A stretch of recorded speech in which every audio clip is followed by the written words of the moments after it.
అభిషేక్ రెడ్డి అని అతను చనిపోయాడు. ఎవరు? వైఎస్ఆర్ బ్రదర్. అతను ఏదో అది ప్రధానమైన సాక్షి. అది దాని మీద చర్చ జరుగుతుంది. దాన్ని డైవర్ట్ చేయడానికి ఇదంతా దీనికి రాజకీయ కోణం పులుంతున్నారు అనేది ఒకటి. చెప్పలేమండి. ఎందుకంటే అతను సాక్షికి దోషికి పెద్ద తేడా ఉండదండి క్రిమినల్ చట్టం ప్రకారం. చేసినాడే కదా చూసినాడు కూడా దోషి కింద లెక్క బేసిక్గా ఫండమెంటల్గా. అతను డాక్టర్గా చదువుకున్న వ్యక్తి చనిపోయిన శవానికి కుట్లేయటం అనేది చట్ట వ్యతిరేకం. అతని మీద క్రిమినల్ చర్యలు తీసుకుంటానికి చట్టాలు పరిమితి విధిస్తాయి.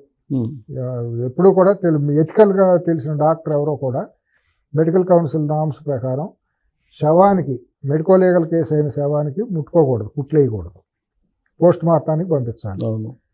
అతను కుట్లేసాడు అని చెప్పి సిబిఐ ముందు కూడా వాంగ్మూలం ఇచ్చినట్టు పత్రికలో చదువుతున్నాం. అంటే అతను కూడా నిందితుడే దాంట్లో. కాకపోతే నిందితుడు సాక్షి అయ్యాడు. అతను రేపొద్దున సాక్షిగా చెబితే వాళ్ళు కొంపలు మునుగుతాయి మళ్ళీ సిబిఐ ఎంక్వైరీలో. అతని మరణం కూడా చాలా సస్పిషియస్గానే ఉంది. మరణం లేదు, ఇంకా చనిపోలేదు అంటారు, ఇంకా ధృవీకరించలేదు అంటారు. మరి బ్రెయిన్ డెడ్ అయ్యి అనేది కోమాలో ఉన్నాడు అని. కోమాలు ఎప్పటి నుంచో కోమాలోనే ఉన్నాడు. చాలా నెలలుగా నేను వింటుంది ఏంటంటే అతను చాలా రోజులుగా అనారోగ్యంగా హాస్పిటల్లో ఉంటున్నాడు. అంతకుముందు 3-4 నెలల క్రితం ఏదో ఆల్మోస్ట్ చనిపోయాడని కూడా. 2024 ఎన్నికలకు ముందు కడప ఎంపీగా ఈ అవినాష్ రెడ్డి బదులు అభిషేక్ రెడ్డిని ఏదో తీసుకురావాలని అనుకున్నారు.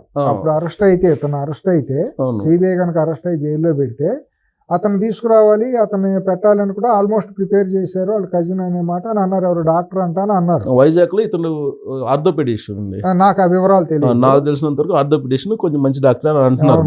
అవును. అయితే అదంతా 2024 ఎన్నికలకు ముందు జరిగింది. సీన్ కట్ చేస్తే అప్పటి నుంచి కోమాలో ఉన్నాడు. తర్వాత సడన్ గా కోమాలోకి వెళ్ళాడు, బెడ్ మీదే ఉన్నాడు. ఏం జరిగిందో తెలియట్లేదు అని అన్నారు. ముందు నాకు తెలిసిన మిత్రులు ఏంటంటే కడపకు చెందిన మిత్రులు స్లో పాయిజన్ ఇచ్చారు అని అన్నారు. మరి ఎవరు ఇచ్చారో ఏమి ఇచ్చారో మనకు తెలియదు అనుకోండి. ఉన్నట్టుండి ఇల్లు హెల్త్కి వెళ్ళిపోయాడు, అన్కాన్షియస్లో ఉన్నాడు అనే మాట తెలిసింది. ఇంకా మంచి కుటుంబమేనో కుర్రాడు అని అన్నారు. ఇంకోటి ఏంటంటే ఇప్పుడు డాక్టర్ గంగిరెడ్డి కూడా మంచి మనిషే. ఆయన మీద ఎటువంటి ఆరోపణలు లేవు. పెద్ద మనిషి ఆయన, పులివెందుల్లో విలువలు కలిగిన మనిషే. భారతిరెడ్డి గారికి తండ్రి కదా. తండ్రి ఆయన విలువలు కలిగిన మనిషే. మాట పులివెందులు ఎవరో కూడా ఆయన ఏళ్ళెత్తి చూపించలేరు. ఆయన భార్య వాళ్ళందరూ కూడా మొదటి నుంచి కూడా నాకు సన్నిహితంగా తెలిసిన మిత్రుల ద్వారా ఇది చేసింది. వ్యక్తిత్వం కలిగిన మనిషి ఆయన. ఎవరో కూడా ఏలుబెత్తి చూపించలేని మచ్చలేని మనిషే. సరే, దాంట్లో ఉన్న కాంపౌండర్ వచ్చి కుట్లేశాడు. ఆయన హాస్పిటల్ ఆయన కుట్లేలా. చాలా మంది ఏమనుకుంటారంటే గంగిరెడ్డి వేయలా. ఆయన ఆ టైంలో నాకు తెలిసి ఏంటంటే సన్నిహితంగా నాకు తెలిసిన ఇదేంటంటే ఆయన ఆ టైంలో ఆ రోజు హైదరాబాద్లో ఉన్నారు. నాకు ఆయన క్లాస్మేట్ ఫ్రెండ్ ఒక ఆయన ఉన్నారు, శివారెడ్డి గారు, నాకు బాగా మిత్రులు. వాళ్ళిద్దరు కూడా బాగా యారా అనుకునేంత సన్నిహిత మిత్రులు. ఆయన చెప్పారు, ఆయన అబద్ధం చెప్పే మనిషి కాదు, చెప్పాల్సిన అవసరం కూడా ఆయనకి ఏం లేదనుకోండి. బట్ ఆయన కూడా దాంట్లో సాక్షి. కేసులో ఆయన కూడా గంగిరెడ్డి గారు కూడా ఒక సాక్షి. ఎందుకంటే హాస్పిటల్ ఆయన ఇచ్చేసారు కాబట్టి మరి నేను డీటెయిల్డ్గా సీడీ ఫైల్ చూడలేదు కాబట్టి నాకు మాట్లాడకూడదు. బట్ ఆయన చనిపోయాడు. ఈ కుర్రాడు ఇతను కుట్లేశాడు. ప్రధానంగా వెళ్ళి అక్కడ శవం దగ్గర డ్రెస్సింగ్ చేసింది ఈ కుర్రాడేనంట, చనిపోయిన అభిషేక్ రెడ్డి. వెళ్ళటం కూడా తప్పే. అయినా మరి అతను నిన్న చనిపోయాడు. ఇంకా 2-3 సాక్షులు కూడా చనిపోయారు. ఎందుకండి నాకు మొన్న తెలిసింది ఏంటంటే ఒక ప్రధానంగా అంటే నేను పేర్లు ఉదహరించను టెక్నికల్గా.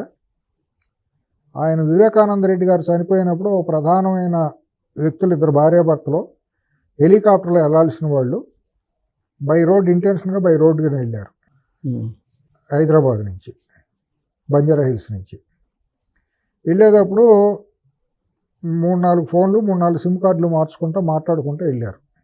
సాయంత్రానికి చేరారు అక్కడికి. మర్డర్ జరిగిన తర్వాత ఎర్లీ మార్నింగ్ వాళ్ళకి మెసేజ్ రాగానే వాళ్ళు ఇక్కడి నుంచి తాపీగా బయలుదేరుకుని సాయంత్రం 4ంటికి ఎప్పుడో 3ంటికి చేరారు అక్కడికి.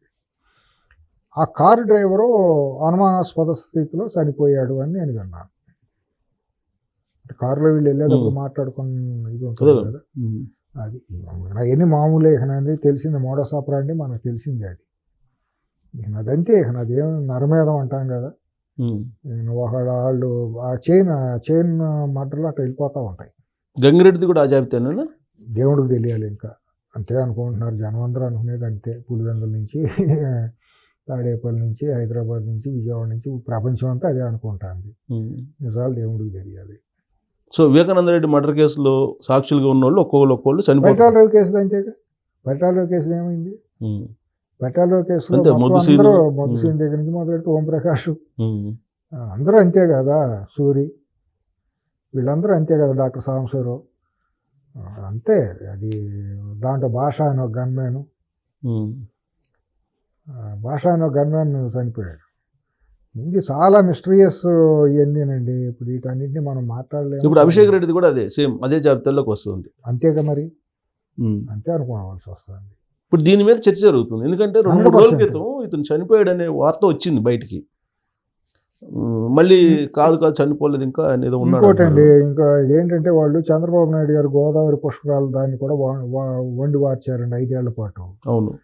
రాజశేఖర రెడ్డి బతికొండప్పుడు డ్రాట్ వచ్చింది, గుర్తుందా మీకు? 1999-2004 మధ్య ఎల్నినో అని వచ్చినప్పుడు విపరీతం వర్షాభావ పరిస్థితులు వచ్చి పవర్ సప్లై ఇదయ్యింది, వర్షాలు లేక పంటలు కూడా ఎండిపోయే పరిస్థితి వచ్చింది. అప్పుడు చంద్రబాబు నాయుడు గారు 1999-2004 అప్పుడు చంద్రబాబు నాయుడు గారు ఉంటే వర్షాలు పట్టలేదని కూడా రాజశేఖర రెడ్డి ఇష్టానుసారం ప్రచారం చేశారు. దాన్ని పురాణాలతో పోల్చారు, రకరకాల పురాణాలతో పోల్చి క్యారెక్టర్ అసాసినేషన్ చేశారు. అది నేను చెప్పదలుచుకుంది.